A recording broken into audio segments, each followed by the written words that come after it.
শনিবার সকাল 7:30টার দিকে নোয়াখালী চৌমুহনী থেকে লক্ষ্মীপুরের রায়পুরগামী আনন্দ পরিবহনের একটি বাস রওনা হয়। এর 30 মিনিট পরেই বাসটি লক্ষ্মীপুর সদরের চন্দ্রগঞ্জে কফিল উদ্দিন ডিগ্রি কলেজের সামনে এসে পৌঁছায়।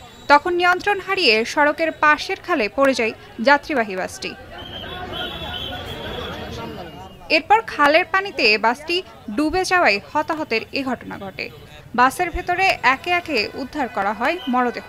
আহত হন অনেকেই। জীবিত অবস্থায় উদ্ধার করা হয়েছে বেশ কয়েকজনকে। তারা বিভিন্ন হাসপাতালে চিকিৎসাধীন। হালকা একটু পাশে ছিল, ওই সময় 7 জন উদ্ধার করছি আমরা।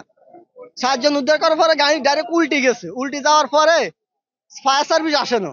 ফায়ার সার্ভিসও ফোন দিছে, আসে না। আমরা স্থানীয় যারা আসছিলাম আমরা অনেক চেষ্টা করছিলাম, পারি না। যখন গাড়িটা জাম্প করে খালে পড়ছে তখন গাড়িটা এক পাশে ছিল, এক পাশে যারা ছিল বাম পাশে যারা ছিল তারা উঠে গেছে, ডান পাশে যারা ছিল সেটা ফানের নিচে ছিল, ওখান থেকে কেউ বাঁচতে পারে নাই।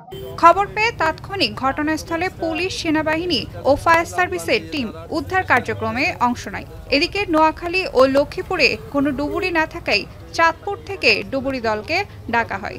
পানির নিচে থেকে বাস তোলার পরে যে 3 জন উদ্ধার করেছিলাম, এরপরে এখন সংবাদ পেলাম নোয়াখালীতে হাসপাতালে আরো 2 জনের মৃতদেহ আছে।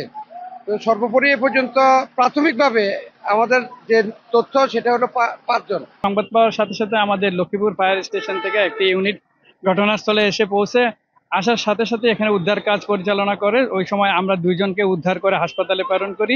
বাসটি খালে পড়লে প্রথমে উদ্ধার কাজ শুরু করে এলাকাবাসী, পরে যোগ দেয় ফায়ার সার্ভিস। এখন নোয়াখালী।